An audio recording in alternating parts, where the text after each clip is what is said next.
Welcome to the Binge Dietitian podcast. I'm your host, Jonathan Sumner, registered dietitian, focusing on helping men and women end binge eating, end food guilt, and finally say yes to life. This podcast is for educational and informational purposes only. It is not substitute for medical and personalized advice. Hi, Jonathan Binge Dietitian here. So I'd just like to introduce everyone to a new series, which I'll be introducing to this podcast. It's called the How to Break Your Fear series. So this is the first episode in a list of series. And I just want to introduce that I've also created, on a side note, a new webinar series, which will be in the link in the description of this podcast, called the Hunger Regulation Plan. So if you struggle with binge eating for a long time, this can really affect our hunger signaling. So this is why you probably might be feeling really hungry all of the time, probably overeating much more than usual. It's a 3-part webinar series, which, did I mention, is free. So there's more info on that if you feel like you want to regulate your hunger or learn more about awareness, knowledge, and how to action your regulation plan for your hunger. So check that in the link in the description in my bio. So going back to the new series, How to Break Your Fear of, is, as you guessed, it's about debunking myths, breaking food fears, and starting to build trust with your body, rather than being nagged and shamed by other people who force us to fear foods. I'm talking about those influencers, unqualified nutrition professionals, even doctors. Yeah, even doctors. They can shame people with fake evidence that has no clear clinical indication or no basis. There's no truth to what they're saying. Just because someone is a doctor, really, doesn't mean that they know or they're providing correct, sound nutrition advice. So I just like to really open up the series with one of the biggest myths which is out there. Even though you might not find it a myth, you might still have some fears or worries about this.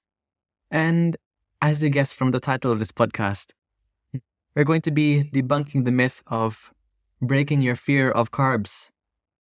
So carbs, carbohydrates, contain sugar, which most people fear, but in this episode, it's not just about getting to feel all right with having carbs in your diet. It's also about not letting food choices or worries about a certain food group take control of your life. It shouldn't be a battle to struggle about how much or if you should have or if you shouldn't have it. It shouldn't be a food choice that you regret later on because of this preconceived fear of carbs. So the Break Your Fear series, particularly in this episode about carbs, is not about letting it fully control your life. Your choice is about whether you should go out with friends, whether you should go to this wedding party, or whether you should hang out with your family members just because probably there's foods that are high in carbs, lots of starchy foods, lots of sweet desserts. It's about having a craving and just simply honoring it without any guilt afterwards and getting on with the day, because really food is not something that's meant to dictate anyone's life. When I think biochemically, as a dietitian, about the importance of carbs in our body, it's really surprising why something so essential for our mental health and physical health is so demonized and marketed by our society as this fear food. Most people think carbs should be demonized, removed from our diet completely. Also because people find that it's extremely refined, quote-unquote processed, or some even go on to say that it might even kill us, which is really not true. I don't know what might come into your mind when you think about carbs, because this whole episode is going to be about talking about carbs. But I'm here in this episode to flatten out any myths and give you some reassurance that carbs are not as most people say they are. So, when I'm talking about carbs, I'm talking about all sources of carbs. So this is not just your starchy carbs, which is your bread, rice, pasta, and potatoes, but also foods which are heavily demonized, being high in carbs, which would include your non-starchy carbs, which would be your sweet desserts like cakes, donuts, brownies, and cookies, for example, which I found from working with clients are actually their binge eating triggers, or the first foods that they start to restrict, and, surprisingly, get intense urges to eat. So, I have a question for you personally, and I want you to think about this. Why do you fear carbs? You wouldn't probably listen to this episode or have stumbled into this episode if you didn't have an issue with carbs. I want you to stop and think, why? Did someone tell you that it's highly refined, processed? Maybe some people would say it probably fuels cancer cells. Have you heard that carbs are a one-way ticket to gaining lots of weight? Are you worried that about the moment you try to eat them, that you might feel like you won't be able to stop? There are probably lots of reasons, and most of them could be a combination of reasons. And if you're feeling any of these, I just want to say that how you're feeling or what you're feeling is completely all right. And it's important to validate your fear of carbs because ultimately, it's not your fault. It's the result of diet culture or people shaming us or scaring us just in order to get us to buy their products or products in the future. So let's start with 3 reasons why we need carbs in our body. Number 1, carbohydrates' literal function is to provide fuel for our body. If this is news to you, yes, carbohydrates are your brain's preferred energy source. And if we're being very specific, carbohydrates, when they're digested into our body, are broken down into glucose, which is a simple sugar. Our body can only absorb nutrients at their most simplest form, so we need the glucose from carbohydrates. When we start low-carb diets in an attempt to lose weight, we start to feel very sluggish, very tired, and low in motivation. This is because we roughly need to function well on an average of 250 grams of carbs a day, which, in English, is a whole loaf of bread a day, or 9 large cookies, or 8 medium potatoes. And I'm not saying, by the way, that you should count every gram of carb, or you should rush to your kitchen and maybe eat a whole loaf of bread immediately if you haven't eaten much carbs. But I'm just saying how important and how needed carbohydrates are for our body to function properly. If you see a typical diet of a sports person, let's say Michael Phelps, who's an Olympic swimmer, his diet is comprised of around 500 to 800 grams of carbohydrates a day, which is an average of 3 whole loaves of bread a day. And I'm using this bread analogy, loaves of bread analogy, just to demonstrate how important they are for energy usage in our body. And you might be thinking, Jonathan, I'm not an Olympic swimmer. You're just exaggerating. Well, let's go the other way then. A typical healthy 4-year-old baby, 4 years old, needs around 130 grams of carbohydrates a day, which, going to our bread example, is just half a loaf of bread a day, or 6 medium slices. And I don't know how many carbs a day you're eating, but the first thing when people jump onto a diet is to cut out all carbs. And when you cut out all carbs, you're probably eating much less carbohydrates, much less energy than a 4-year-old baby. So it's no wonder why you might be feeling tired, sluggish, or probably low in mood. So I just recently did a podcast episode with Sophie Medlin, or Sophie Dietitian in Instagram, who's a gastro specialist dietitian, and she informed me of the importance of why you should avoid cutting out food groups. The reason why you should be avoiding cutting out food groups, and I'm talking about carbs in this case, is because we need to feed our gut microbiome.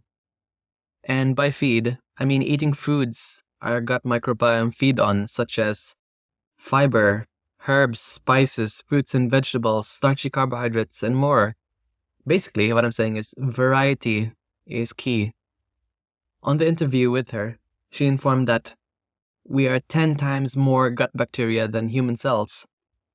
And if we're starving our gut microbiome, which is found in our large colon, then we're starving ourselves of the ability to strengthen our immune system. We're starving ourselves of the ability to produce serotonin, which is a happy hormone, which is why you sometimes feel really, really low in mood, or your mental health gets affected negatively if you're cutting out carbs. So a dysregulated gut microbiome can lead to disrupted hunger and fullness signaling. Sophie even mentioned that some people may actually develop some autoimmune conditions. So if you're interested in that, as a side note, if you want to head over to that episode, because I feel like it's really important to be aware of how restriction can affect our gut microbiome, how restriction can lead to gastrointestinal symptoms, then you might want to pop over to episode number 28, where I interview Sophie. So overall, what I'm trying to say here is that carbohydrates are vital for our body's function and energy. But you might be thinking by now, yeah, that's great, but once I start eating carbohydrates, I won't be able to stop. So that leads me to number 2, why we need carbs in our body. Number 2, carbs or carbohydrates contain happiness. And if you restrict on them, then you're much, much more likely to binge on them. It's no surprise people enjoy carbohydrates in their meals or as a snack, whether it's from starchy sources, which are your bread, potatoes, pasta, rice, or the non-starchy sweet sources like your brownies, cookies, and cakes, which we might call often as dietitians hyper-palatable foods. But you might be worrying that you might not be able to stop eating if you start, which is a number one question I get from almost all clients. So let's get straight through this hurdle. We know why our body craves carbs so much, because they contain lots of energy, and they're just so delicious, but our body wouldn't get a craving for no reason. There's a reason why your body would often crave it. I want you to think about your diet right now and think if there's any form of restriction in the day. Here are some examples which might be increasing your urges to eat all the carbs in your kitchen. So I want you to think, is there any physical restriction in the day? Are you skipping meals? Are you not eating enough in your meals? Are your meals lacking starchy carbs, which are your rice, pasta, or bread, for example? Are you eating regular meals and snacks consistently? And by regular, I'm talking about breakfast, mid-morning snack, lunch, mid-afternoon snack, and your dinner. This is to ensure that you're having regular blood sugar levels throughout the day. And if you're not having regular, consistent blood sugar levels throughout the day, like if you're going up and down, raises and crashes, then the moment you do have a crash, probably if you're eating so much after a binge and then completely eating nothing, then you're going to have increased cravings. It's no surprise. And there's this thing that most people forget when they restrict carbs. And I think it's important to talk about this also, is the decision fatigue. You're constantly thinking, should I have this? Or should I not have this? But imagine that for every food decision you make. Personally for me, I have 3 meals and 3 snacks in a day. So that's 6 times a day that I'm making a decision about what I'm probably going to be having as a meal or a snack. But if you're struggling with binge eating and you're restricting carbs, you're probably overthinking things. You're probably having burnout thoughts. You might be thinking, oh, for this one meal, for example, let's say, is this too bad for me? Oh, maybe I'll have this instead because I'm feeling like this. Oh, wait, no, I shouldn't because it might make me gain weight, or it might make me look a certain way. I might feel bad after this. Imagine decisions or debates in your head for each and every single meal and snack. And that's at least 6 debates a day. 6 wars, at least, should I say, in your head. And in a month, that's at least 180 debates or wars in your head. And I'm saying at least because For someone who's not really worried about food or having anxious food thoughts with restriction, if you have a healthy relationship with food, these decisions only happen at mealtimes. Should I have this or not? But if you're having a disordered relationship with food or a difficult relationship with food, then you're probably thinking about food and these decisions or these wars in your head outside of mealtimes. Let's say in between meals when you're not eating, or you're having these wars right before you go to bed. You're having these wars when you wake up. It's so much fatigue and could lead to burnout. It can worsen your mood. It can worsen your mental health. Think about how great your life could be if you have your mind free from these depressing, guilt-laden, shame-filled thoughts. Personally, for me, when I escaped or got rid of binge eating, I just have so much more thinking space that it's so much more quiet. I can read a book and not have my mind wander about thinking about food or worry about what I'm going to be eating next. And when I'm out with friends and family, I'm much more present in the conversation and I can fully listen and focus on what they're talking about because I'm not worried about if I should restrict after this meal out with the friends or family, or am I worried about the nutrition content in these foods. And I just want to also note that having these thoughts about food, 24/7 thoughts about carbs or what you're going to be eating next, is completely normal. And I want you to know that it's valid to feel anxious about food. There's nothing wrong with you. You're not broken. It's just a normal response by your body to protect you from starvation. And the moment you start to refuel yourself and tell your body that there's no risk of starvation anymore, eating regular meals, honoring your cravings for carbs, then your body will start to appreciate that there's no risk of starvation and these food thoughts would start to disappear. Your body would start to re-regulate its hunger hormones because it doesn't have a reason to overeat or hoard as much food anymore. So at first, I agree and I understand that it can be scary and you will notice that you will start to overeat a little more. But it's because you've been depriving yourself. Once you start to re-regulate your hunger hormones, it might take a while, but once you start to eat regularly and teach your body that everything's okay, then you'll have much, much less urge to overeat on these carbs or have intense carbs cravings. Moving on to number 3, the reason why we should have carbs in our body is that they also contain lots of vitamins and minerals. They're carriers of vitamins and minerals. We often get pushed this image that carbs are empty calories, that they don't provide any nutrition, but that's black and white thinking. Nutrition is never black and white. It's never just good or bad. It's never no nutrients or tons of nutrients. Carbs, wherever you get them from, whether it's the hyper-palatable carbs, which is your cookies and brownies and donuts, or starchy carbs, which is rice and pasta, they all contain nutrients. They're high in B vitamins. So B vitamins are used to metabolize energy. They're literally used to provide energy to you. They provide folic acid. There's possibly a variety of fiber in carbohydrates. Fiber is used to feed your gut microbiome. It's used to improve your immune system, strengthen hunger signaling. Fiber is used to help re-regulate so many things in your body. I can't list out the whole list of things. There's 100 things in my mind.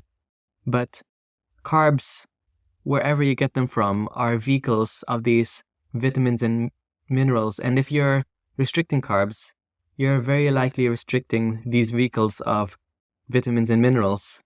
So I can go on all day about why we need carbs in our diet. But to summarize everything for now, carbs are important and vital for our bodies. They're fuel, they're vehicles of vitamins and minerals. And if we eat carbs, if we're craving them, then later on, once our body appreciates there's no risk of deprivation, then our hunger hormones, our body's urges to binge, will have these alarm signals decrease. The alarms will turn off, and you won't have these cravings to overeat or binge eat, shall I say, anymore. So unless you have a serious medical condition where you actually need to reduce your carb intake because it could seriously lead to health issues, and it's indicated or told by a qualified healthcare professional, then other than that, eating carbs is not going to kill you, as most fear-mongering documentaries and influencers might be telling you. So I'll just leave it there for this episode. And if you enjoyed this episode and got something out of it, I would really appreciate it if you rated this podcast well. And if you're interested in working with me at a one-to-one level, which I would love to do, and I'd love to meet you and support you if you're struggling with binge eating or your relationship with food, then you can head over to the link in the description of this podcast to find out a little more about my services. And if you feel like maybe one-to-one is not for you, one-to-one coaching, then I offer, as I mentioned at the start of this episode, my free new hunger regulation plan webinars. So all you have to do is just sign up, which is in the link in the description of this podcast, and then I'll email you daily these free hunger regulation plan series webinars. So again, I understand that breaking your fear of carbs may not be solved overnight, but hopefully this episode raises awareness, and awareness is always the biggest step and best step to recovery. So I'm going to leave this there. If you have any questions, I'm always here for you on social media platforms at Binge Dietitian. So thank you, and see you in the next episode. Bye! If you found this podcast helpful, you would definitely benefit from my Binge Eating Freedom course in my website, bingedietitian.com. Learn more about the triggers to why you're binge eating and how to stop binge eating for good. No more food guilt, no more jumping from diet to diet, and no more shame. Go to the link in this episode for my Binge Eating Freedom course to be one step closer to being binge-free, starting today.